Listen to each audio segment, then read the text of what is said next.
1. Chapter 1. Hertfordshire, 1817.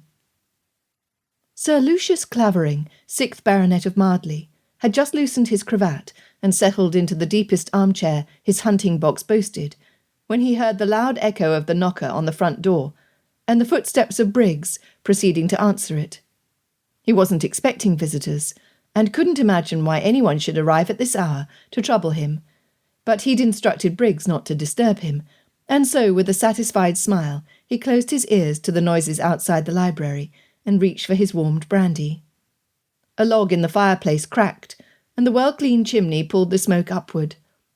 For the past hour or so, welcome aromas of roast game and simmering French sauces had wafted through the small stone house, the inviting sense of refuge. He had endured a wearisome round of Christmas obligations at the estate, brought on by his widowed mother, who still lived there, and the incessant demands of youthful, entitled siblings that came with such a reunion. A quiet meal, in his own company, would be just the thing to restore his peace. A soft knock at the library door put a chink in his hopes.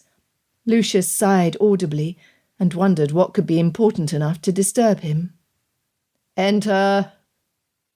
"A young lady, sir," Briggs said. "It appears she's lost her way in the snow and is seeking shelter." "Unaccompanied, I presume?" Lucius inquired, with the lift of an eyebrow. This was hardly the first time. The number of accidents occurring outside his London property, requiring him to come to the rescue of comely young maidens, was impossible to credit, and Lucius was impatient with such a tiresome ploy. It appeared he was now not even safe in Hertfordshire. "Naturally," Briggs replied, eyes twinkling. He was as wise to the ruse as his master. "Show her in, then," Lucius said on a sigh. The girl ushered into his library minutes later was a prime example of one such maiden. She certainly was a taking thing, with a sweet apple-shaped face and doe-like eyes, framed by a perfect halo of golden curls that were tucked into a chignon in the back. This he was able to appreciate, as she had removed her bonnet. "I am dreadfully sorry to disturb you, my lord," she said, in a voice little more than a whisper. "I am not my lord," he responded, with as much patience as he could muster. "Merely sir. Let me know how I may assist you." "You are very good." The young lady surveyed the room with wide eyes, and upon spotting a gory painting of a hunting scene covering the entire back wall, shuddered and turned her back on it, the root of which gesture appeared to be more from artifice than delicacy. Lucius waited, his irritation tinged with ready amusement. "But how came you to be here, Miss Woodsley. The stagecoach set me down on the knoll, and I mistook the location. I believed it to be the road leading to the Craigsons." "The stagecoach already? It must be the first time ever it has arrived early." When she didn't respond, he inquired, "And who are these Craigsons?"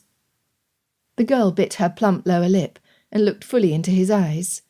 She was quite pretty, and with a jolt, Lucius realised there was also something familiar about her.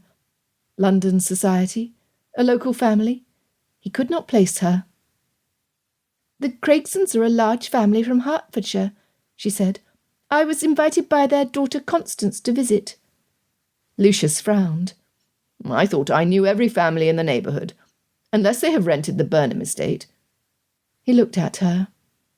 "In what village are they located?" "They reside at Codicot, my lord, sir." "Codicot? Good heavens, child, you are quite a distance from there. The stagecoach splits south of here at Welwyn, and you are now east of where you want to be in Walmer Green."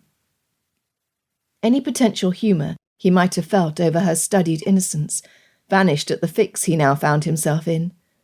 He would be honour bound to escort her to the home of these Craigsons without delay, and in this weather too. It spoke a rapid end to his peace. "How came you to travel alone with no one to see to your safety?" Miss Woodsley cast her eyes upward before answering. "The headmistress at Paisley Seminary said a maid could not be spared to accompany me, sir, and that I would do very well on the stagecoach."